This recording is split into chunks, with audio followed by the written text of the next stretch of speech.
यह चैत्र माह के शुक्ल पक्ष की एकादशी कामिदा नाम की एकादशी है। अतः कामिदा एकादशी महात्म्य। धर्मराज युधिष्ठिर बोले कि हे भगवान, आपको कोटि कोटि प्रणाम है।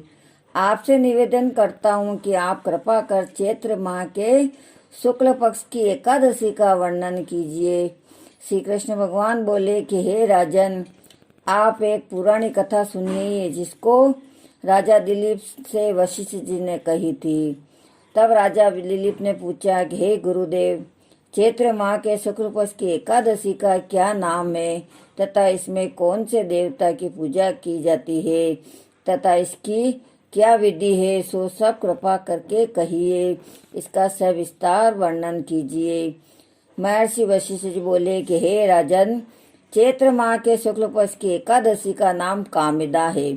ये पापों को नष्ट कर देती है और पुत्र की प्राप्ति होती है।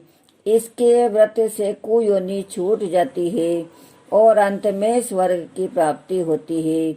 अब मैं इसका महात्म्य कहता हूँ, आप ध्यान पूर्वक सुनिए। प्राचीन काल में एक भोगीपुर नामक नगर में एक पुंडरीक नामक राजा राज्य करता था। वहाँ अनेकों अप्सराएं, किन्नर आदि वास किया करते थे। उसी जगह ललित तथा ललिता दो स्त्री पुरुष एक अत्यंत वैभवशाली घर में निवास किया करते थे। एक समय राजा पुंडरीक गंधर्वों सहित एक सभा में क्रीड़ा कर रहे थे। उसी जगह ललित गंधर्व उनके साथ गाना गा रहा था।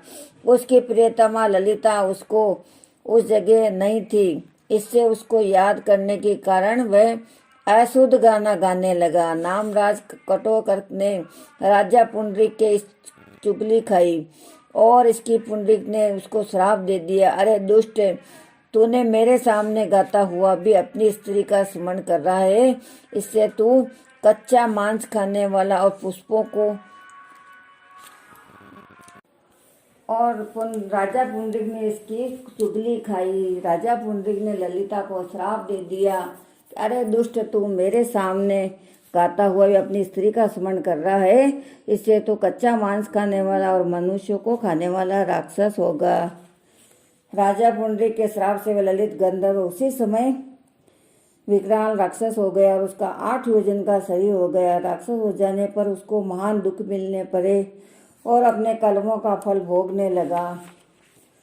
जब ललिता को इस अपने प्रियतम ललित का ऐसा ज्ञान मालूम हुआ तो वह बड़ी दुखी हुई और अपने पति के उद्धार के लिए सोचने लगी कि मैं क्या करूं, कहाँ जाऊं, और विंध्याचल पर्वत पर चली गई। उस जगह संगी ऋषि का आश्रम देखा।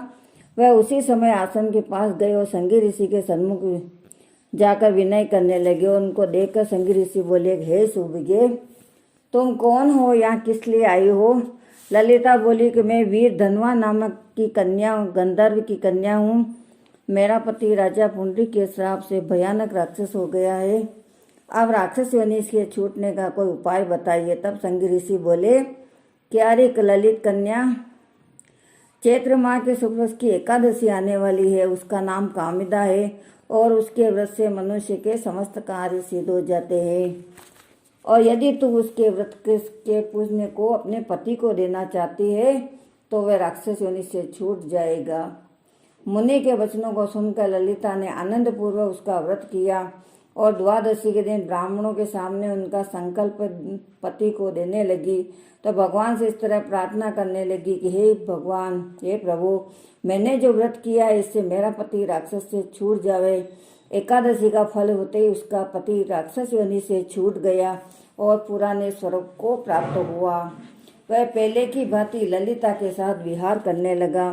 कामिदा एकादशी के प्रभाव से पहले की भांति अधिक सुंदर हो गया और पुष्पक विमान पर बैठकर स्वर्गलोक को चला गया।